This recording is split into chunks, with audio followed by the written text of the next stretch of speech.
आप सभी लोगों का मेरे YouTube चैनल पर स्वागत एवं वेलकम। आपने अब तक हमारे चैनल को सब्सक्राइब नहीं किया है, प्लीज़ सब्सक्राइब कर लें, लाइक कर लें और शेयर करना न भूलें, क्योंकि मैं आपके लिए इसी तरीके से महत्वपूर्ण बायोलॉजी की 3 दिन की सीरीज लेके आया हूँ, जिसमें एक दिन में मैं 40 प्रश्न प्लस करवा रहा हूँ। उसके बाद आज मैं 40 प्लस फिर प्रश्न कराऊंगा, कल फिर 40 प्लस प्रश्न कराऊंगा, जिससे कई बार ये परीक्षा में पूछे जा चुके हैं, जो आपके लिए बहुत ही महत्वपूर्ण होंगे।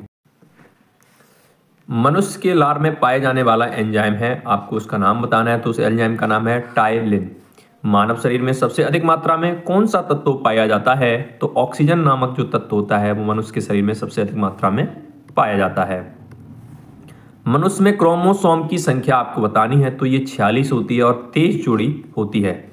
बॉटनी शब्द की उत्पत्ति किस भाषा के शब्द से हुई है? आपको ये बताना। तो ग्रीक भाषा से बॉटनी शब्द की उत्पत्ति हुई है। रक्त में लाल रंग किसके कारण होता है? तो हीमोग्लोबिन की मात्रा के कारण जो रक्त का रंग होता है लाल। विटामिन बी की कमी से कौन सा आपको रोग हो जाता है? तो बेरी नामक रोग विटामिन बी की कमी से हो जाता है। मानव शरीर की सबसे बड़ी कोशिका कौन सी होती है? तो मानव शरीर की सबसे बड़ी कोशिका तंत्रिका कोशिका होती है। रक्त में ग्लूकोज की मात्रा को कौन नियंत्रित करता है? आपको यह बताना है। तो इंसुलिन के कारण रक्त के अंदर ग्लूकोज की मात्रा क्या होती है? नियंत्रित रहती है। पौधों द्वारा वायुमंडल में जल छोड़ने की क्रिया क्या कहलाती है? तो बाष्पोत्सर्जन कहलाती है। वह धातु कौन सी है जो विटामिन B12 की एक घटक है? उसका नाम है कोबाल्ट धातु। मानव शरीर में लाल रक्त कण का निर्माण कहां होता है? तो अस्थिमज्जा में लाल रक्त कण का निर्माण होता है। मनुष्य के शरीर में सबसे बड़ी ग्रंथि आपको बतानी है, तो आपकी ये यकृत होती है। गाय के दूध का रंग किसकी मौजूदगी के कारण पीला होता है? आपको यह बताना है। तो ये कैरोटीन के कारण गाय के दूध का रंग हल्का पीला जो होता है वो किसके कारण? कैरोटीन के कारण। विटामिन ई का रासायनिक नाम आपसे पूछा गया, तो टोकोफेरॉल विटामिन ई का रासायनिक नाम है। टाइफाइड से शरीर का कौन सा अंग प्रभावित होता है? तो आपका ये जो आंत होती है वो टाइफाइड से प्रभावित होती है। गाजर क्या है? तो गाजर आप जड़ है। इसी तरीके से मूली आपसे कोई पूछे तो क्या है? वो भी आपकी जड़ है। शकरकंद पूछे आपसे तो क्या है? वो भी आपकी क्या है बच्चा? जड़ है। गाजर का रंग किसकी मौजूदगी के कारण कैसा होता है? हल्का पीला सा होता है। वो कैरोटीन के कारण ही होता है। कौन सा विटामिन बच्चों को रिकेटस रोग से बचाता है? तो विटामिन डी। ये रिकेटस नामक रोग होता है, वो विटामिन डी जो होती है वो बच्चों में नहीं होने देती, और ये सूर्यासन से प्राप्त होती है विटामिन डी। बांस को किसमें वर्गीकृत किया गया? बांस को घास में वर्गीकृत किया गया, न कि पौधों में। आनुवांशिकी के जनक वैज्ञानिक कौन थे? किनको माना जाता है? तो ग्रेगर मेंडल को आनुवांशिकी का जनक या वैज्ञानिक माना जाता है।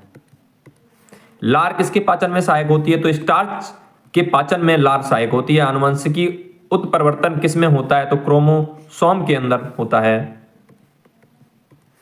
मानव का मस्तिष्क लगभग कितने ग्राम का होता है? तो 1350 ग्राम का मानव का मस्तिष्क होता है। दूध को दही में स्कंदित करने वाला एंजाइम है रेनिन। क्या नाम है बच्चा उसका? रेनिन।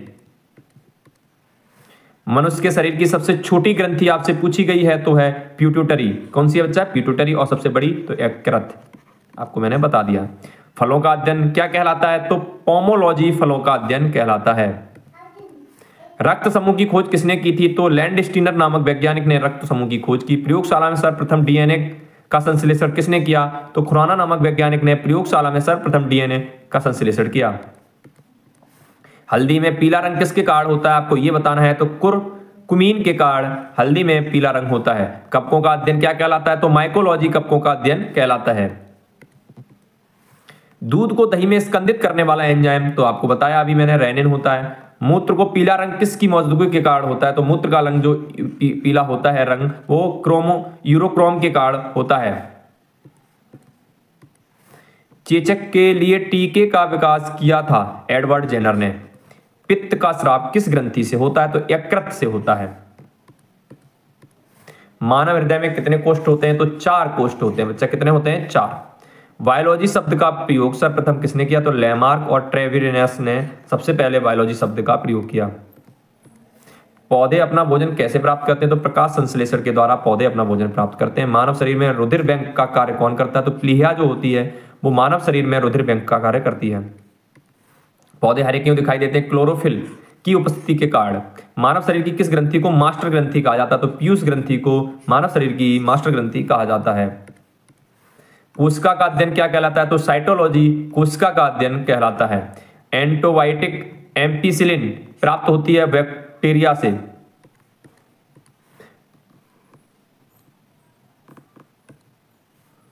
ये तो हो गया ना। लाल रक्त कणिकाएं किस नाम से जानी जाती हैं? तो एरिथ्रोसाइट। किससे जानी जाती हैं? एरिथ्रोसाइट से जानी जाती हैं। मधुमेह रोग होता है इंसुलिन की कमी से।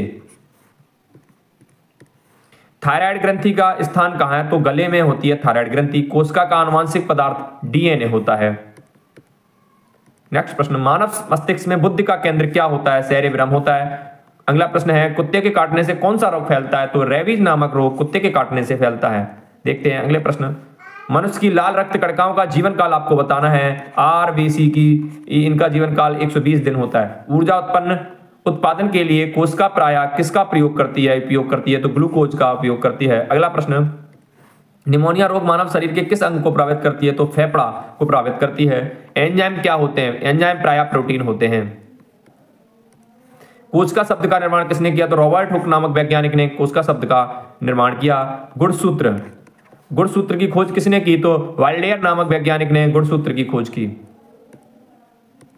कार्बोहाइड्रेट शरीर में किस रूप में संचित रहते हैं? तो ग्लाइकोजेन के रूप में संचित रहते हैं। कौन सा विटामिन सब्जियों से प्राप्त नहीं होता? तो विटामिन जो डी होता है वो सन से प्राप्त होता है, सूर्य से, पर किसी सब्जी से प्राप्त नहीं होता। अगर आपको हमारी वीडियो पसंद आई हो तो कृपया करके हमारी वीडियो को लाइक करें, साथ में शेयर अवश्य करें। और अगर आप हमारे चैनल पर अब तक नए हैं और आपने अब तक हमारे चैनल को सब्सक्राइब नहीं किया है तो ही हमारे चैनल को सब्सक्राइब करें। जय हिंद, जय भारत।